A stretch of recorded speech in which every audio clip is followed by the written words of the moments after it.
guys, welcome back to the channel Practical Learning Assets.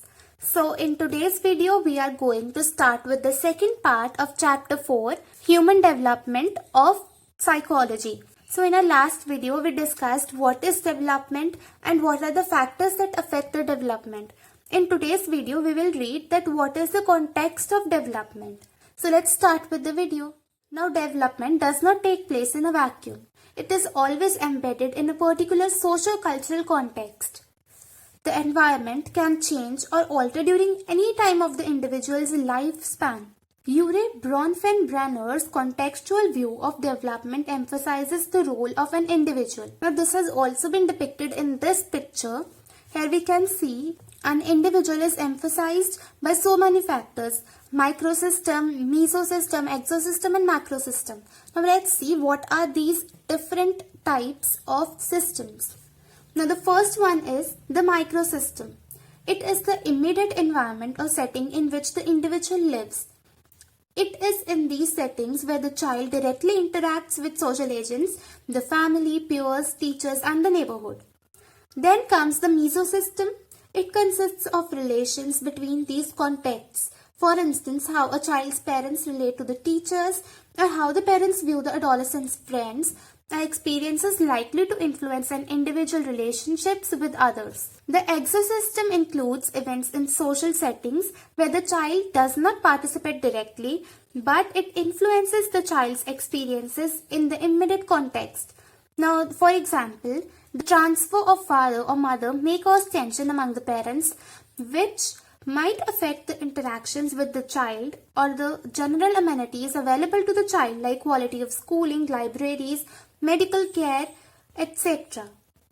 Macrosystem includes the culture in which the individuals live. It involves events in an individual's life course and socio-historical circumstances of the time, such as divorce of parents or parents' economic setback and their effect on the child. Now, Durganand Sinha has presented an ecological model for understanding the development of children in Indian context. Now, ecology of the child could be viewed in terms of two concentric layers. The upper and the more visible layers consist of home, school, peer groups and so on. The most important ecological factors influencing development of the child in the visible upper layer constitute the home, its conditions in terms of overcrowding, space available to each member, toys, technological devices used and etc. Nature and quality of schooling, facilities to which the child is exposed, and the nature of interactions and activities undertaken with peer groups from childhood onwards. Now, these factors do not operate independently, but they constantly interact with one another. Since these are also embedded in a larger and more pervasive setting, the surrounding layers of the child's ecology constantly influence the upper layer. However, their influences are not always clearly visible. The elements of the surrounding layer of ecology constitute the general geographical environment. It includes space and facilities for play and other activities available outside the home. It includes institutional settings provided by caste, class and other factors and the general amenities available to the child like drinking water, electricity, means of entertainment and so on. The visible and the surrounding layer factors interact with one another and may have different consequences for development in different people. The ecological environment can change or alter during any time of the individual's lifespan. Therefore, to understand the differences in the functioning of an individual, it is important to see the individual in the context of his or her experiences. Now next comes the overview of developmental stages. Now, development is commonly described in terms of periods or stages. You must have observed that your younger brother or sister or parents and even yourself all behave in different ways. This variation is partially because everyone is in a different stage of life. So, human life proceeds through different stages. For example, you are at present in a stage of adolescence and after a few years you will enter the stage of adulthood. Developmental stages are assumed to be temporary and are often characterized by a dominant feature or a leading characteristic which gives each period its uniqueness.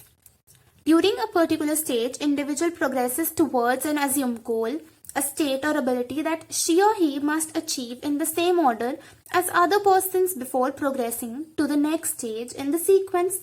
Of course, individuals do vary with respect to the time or rate of development from one stage to another. It may be noted that certain patterns of behavior and certain skills are learned more easily and successfully during certain stages. These accomplishments of a person become the social expectations of the stage of development. Now they are known as developmental tasks. Now we will read about the different stages of development and their main features. Now let us first read the parental stage. The period from conception to birth is known as the parental period. Typically, it lasts for 40 weeks. You know by now that the genetic blueprint guides our development during the parental period and after birth. Both genetic and environmental factors affect our development during different periods of parental stage. Parental development is also affected by maternal characteristics, which includes mother's age, nutrition, and emotional state.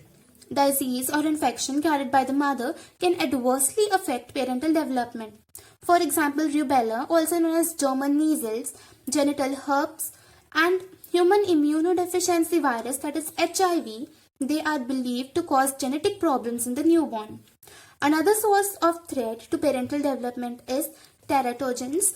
These are environmental agents that cause deviations in normal development and can lead to serious abnormalities or death. Common teratogens include drugs, infections, radiations, and pollution. Intake of drugs, alcohol, tobacco, etc. by women during pregnancy may have harmful effects on the fetus and increase the frequency of congenital abnormalities. Radiations and certain chemicals near industrial areas can cause permanent change in the genes. Also, environment pollutants and toxic wastes like carbon monoxide, mercury, and lead are also sources of danger to the unborn child. Guys, this was all about today's video. We have discussed the context of development and we have also seen an overview of developmental stages. We have learned about the parental stage, and in our next video we will see what is infancy. So guys, if you like the video, don't forget to like, share and subscribe to my channel. Bye guys.